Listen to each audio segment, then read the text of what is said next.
Latest news के लिए subscribe करें और न्यूज अपडेट्स के लिए बेल आइकन पर क्लिक करें। 29 अगस्त को प्रदेश में खेल दिवस के मौके पर एक भव्य खेल अलंकरण समारोह का आयोजन किया जाएगा। इस आयोजन में प्रदेश के उत्कृष्ट खिलाड़ियों को सम्मानित किया जाएगा। इस कार्यक्रम में मुख्यमंत्री विष्णुदेव साय और विधान अध्यक्ष रमन सिंह भी शामिल होंगे। खेल मंत्री टंकराम वर्मा ने कहा कि इस साल जिन खिलाड़ियों ने प्रदेश का नाम रोशन किया है, उन्हें सम्मानित किया जाएगा। पीसीसी दीपक बैच कहते हैं कि जो कांग्रेस छोड़कर बीजेपी में नेता गए हैं, उनकी स्थिति ऐसी है, उसके लिए एक मुहावरा कहते हैं कि डैश डैश डैश घर का न घाट का। देखिए, कांग्रेस की और बीजेपी की संगठनात्मक चुनाव में बहुत अंतर है। बीजेपी जो है जमीन से जुड़े हुए कार्यकर्ता ऊपर जाते हैं। पहले हमारा स्थानीय स्तर पर चुनाव होता है, शक्ति केंद्र, मंडल, जिला, फिर प्रदेश, फिर राष्ट्रीय। उनका उल्टा पहले राष्ट्रीय उनके अध्यक्ष बनता है, उसके बाद नीचे में आता है। तो कांग्रेस और बीजेपी में ये बड़ा फर्क है। ये सरकार जो है बस्तर में लगातार फोकस कर रही है, जीत दर्ज करके आए थे उतना या उससे अधिक बनाने का, तो किस तरीके से आप लोग उसको पूरा कर पाएंगे और क्या कुछ रणनीति रहेगी आप लोग? देखिए, भारतीय जनता पार्टी के हमारे केंद्रीय नेतृत्व ने एक बूथ पे 200 सदस्य बनाने का लक्ष्य रखा है और हम लोगों को विधायकों को 10-10 हज़ार का लक्ष्य दिया गया है और ये लक्ष्य हम लोगों के लिए बड़ा नहीं है। ये लक्ष्य को हम लोग पूरा कर लेंगे। तो बूथ तक पहुंचेंगे? तो जी, बूथ तक पहुंचेंगे। और आज देखिए, भारतीय जनता पार्टी के बहुत से योजनाओं का सीधा लाभ हमारे गांव, गरीब, किसान सब ले रहे हैं और भारतीय जनता पार्टी के प्रति उनकी रुझान भी है। तो सदस्यता अभियान तेजी से होगा और लक्ष्य से और आगे जाएंगे। ये विधायक एआई और रोबोटिक की पढ़ाई बस्तर के बच्चों को कराई जाएगी। देखिए, सरकार जो है दृढ़ संकल्पित है। जो क्षेत्र विकास में पीछे हैं, बस्तर का मामला है, तो बस्तर में देखें कितना तेज़ी से वहाँ पे नक्सलियों का सफाया हो रहा है। कुछ समर्पण कर रहे हैं, कुछ मुठभेड़ में मारे जा रहे हैं और सबको राष्ट्रीय मुख्य धारा में जुड़ने के लिए प्रेरित किया जा रहा है। हमारे गृह मंत्री माननीय विजय शर्मा जी, हमारे माननीय मुख्यमंत्री जी का प्रयास इस दिशा में काफ़ी सराहनीय है। और बस्तर के जो दूरस्थ अंचल हैं, जहाँ पे विकास नहीं हो पाया है, वहाँ भी विकास के नया रास्ता खुल रहे हैं। ये भारतीय जनता पार्टी की बहुत बड़ी उपलब्धि है। ये सदस्यता अभियान को लेकर आप लोग को पूर्व मुख्यमंत्री भूपेश बघेल थाने का भी घेराव करने वाले हैं। देखिए, 10 जून को जो घटना घटी है बलौदाबाजार में, वो बड़ा दुर्भाग्यजनक घटना है और इस घटना को अंजाम देने में सीधी सी बात है कि देवेंद्र यादव सहित कुछ और जो कांग्रेसी विधायक हैं, उनका हाथ रहा है। इन सब ने वहाँ पे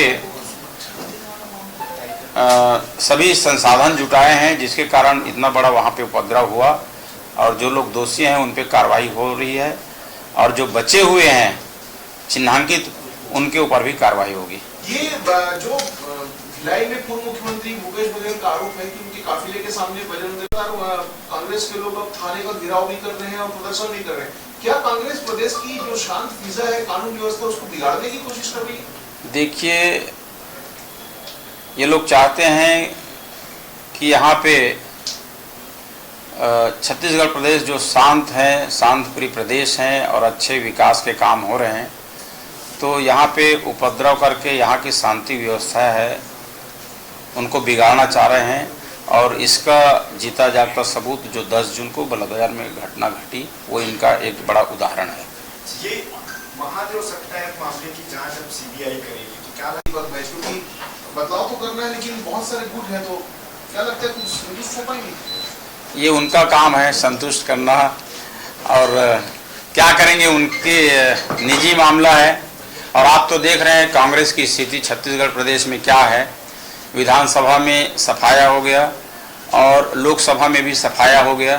ये हमारे मोदी जी की गारंटी और हमारे माननीय विष्णुदेव साय जी की सुशासन की सरकार है और सभी योजनाओं का लाभ जो मोदी जी ने गारंटी में दिया था, उन योजनाओं का लाभ सीधे हितग्राहियों तक पहुंच रहा है।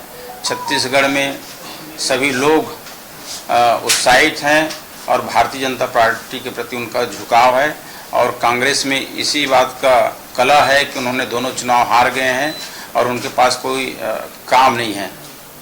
लेकिन अब नगरीय निकाय चुनाव में बेहतर परफॉर्म करने के लिए वो लोग नई टीम बना रहे हैं। नगरीय चुनाव और पंचायत के चुनाव, दोनों चुनाव में भी उनका सफाया होगा। निचले स्तर तक, स्थानीय चुनाव तक हमारे भारतीय जनता पार्टी के प्रतिनिधि वहां बैठेंगे और जीत करके आएंगे। मंत्री जी, बीजेपी की संगठनात्मक चुनाव 2 साल के समारोह अवार्ड नहीं दे पाए थे, आप लोग कितने बच्चों को अवार्ड देंगे, खिलाड़ियों को क्या रहेगा पूरा कार्यक्रम? देखिए 29 अगस्त को खेल दिवस के अवसर पर छत्तीसगढ़ के हमारे जो पुरस्कार जीत करके आए हैं, शहीद पांडे, कौशल यादव, गुंडा दुल, जितने हमारे खिलाड़ी हैं, उन सबको खेल दिवस के अवसर पर सम्मानित किया जाएगा और भव्य अलंकरण समारोह आयोजित है। इस अवसर पे हमारे प्रदेश के यशस्वी मुख्यमंत्री माननीय विष्णुदेव साय जी, हमारे छत्तीसगढ़ विधानसभा के अध्यक्ष सम्मानित डॉक्टर रमन सिंह जी उपस्थित रहेंगे। उनकी उपस्थिति में छत्तीसगढ़ प्रदेश के खिलाड़ियों को पुरस्कृत किया जाएगा। ये हम सबके लिए सुखद क्षण रहेगा। सर, पिछली सरकार ने जो है इसको अवार्ड को दी नहीं थी, क्या माने इसको? देखिए, पिछली जो सरकार थी, कांग्रेस की सरकार थी, उन्होंने हमारे प्रदेश के खिलाड़ियों के साथ अन्याय किया। जो 5 साल तक उन्होंने कुछ काम ही नहीं किया। अलंकरण समारोह और उत्कृष्ट खिलाड़ी की सूची भी घोषित नहीं किए। भाजपा सरकार आने के बाद आते ही तुरंत पहले 2 साल के अलंकरण समारोह रखे और अभी 29 अगस्त को फिर से अलंकरण समारोह है, जो कांग्रेस शासन के कार्यकाल का बचा हुआ है। उस अलंकरण समारोह को भी हम उसमें अलंकृत करेंगे। जी, नाम शामिल करके मुख्यमंत्री भूपेश बघेल के नाम, तो सीबीआई जब जांच करेगी तो क्या इनकी भी गिरफ्तारी? देखिए, सीबीआई जांच करेगी और जांच में जो दोषी होंगे, जो उसमें लिप्त होंगे, कानून अपने अनुसार उसमें कार्रवाई करेंगे। ठीक है।